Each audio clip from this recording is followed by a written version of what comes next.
Welcome back to America's Forum. I'm J.D. Hayworth. For the first time in 20 years, the FDA is proposing major changes to nutrition labels on food packages. They want new labels to be more realistic and reflect how much Americans actually eat. On Thursday, the Obama administration promoted the proposed labeling changes, which would put calorie counts in larger type and be more accurate about true portion sizes. Of course, First Lady Michelle Obama, long an anti-obesity crusader, talked about how hard it is to understand what's in packaged food. It is believed these labels should help change that. Many Americans actually read labels these days, and the changes are meant to make them easier to understand so consumers can better know which foods might promote weight gain and obesity. Almost 1/3 of Americans are obese, and that kind of number has caused rates of diabetes to soar and has increased the risks for cancer, heart disease, and stroke. Joining us now in studio to talk about the new labels and other health stories is Newsmax health expert Dr. David Brownstein.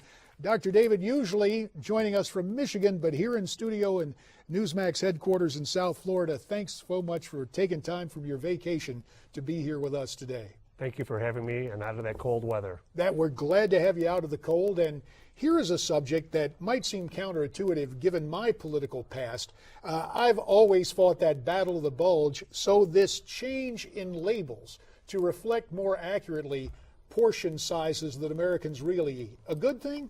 I think it's a good thing.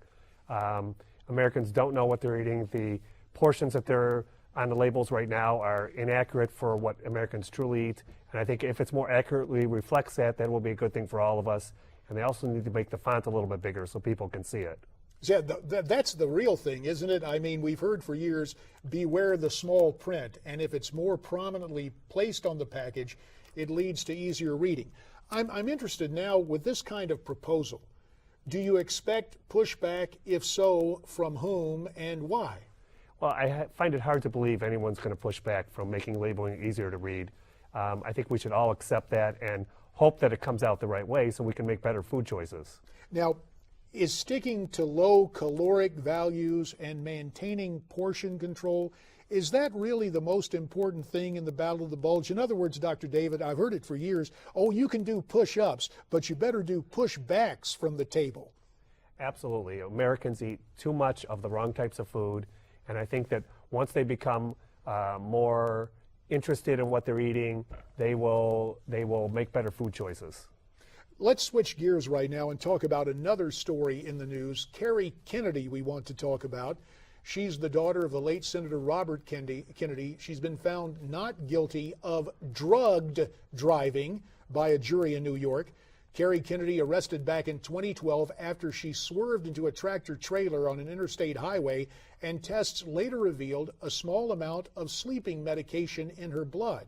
And Dr. David, I think back to my old congressional colleague, her cousin, Congressman Patrick Kennedy, who offered a similar type defense when he had a similar situation occur on Capitol Hill.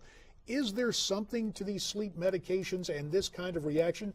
Just how dangerous are these medications? These medications are very dangerous. In the package insert, there's warnings of sleepwalking and abnormal behavior while sleeping.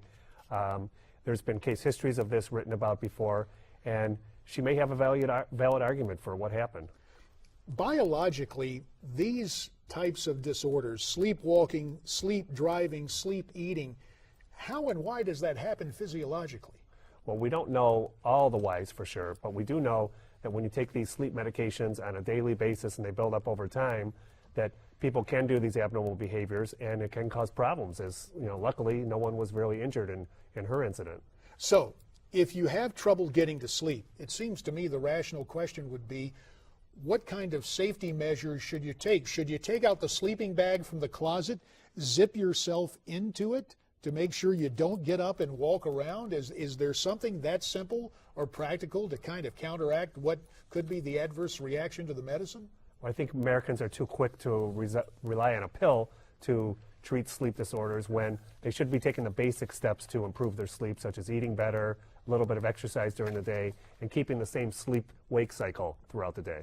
Is there any one rule, especially for those afflicted with insomnia, one one guideline that you have above all others that would help cure this malady? Well, one guideline that helps everybody is to not eat late at night, and especially after 7 p.m.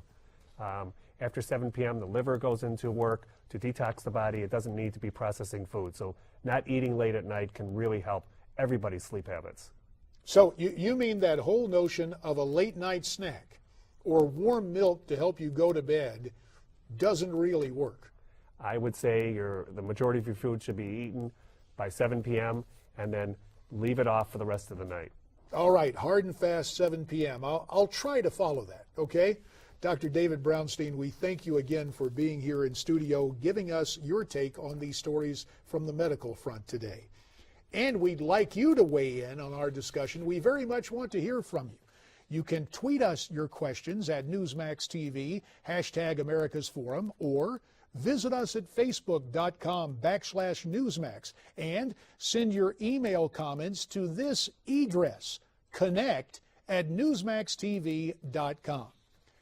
Join us after the break as we'll take a look at the latest stories emerging online. We'll be right back on America's Forum.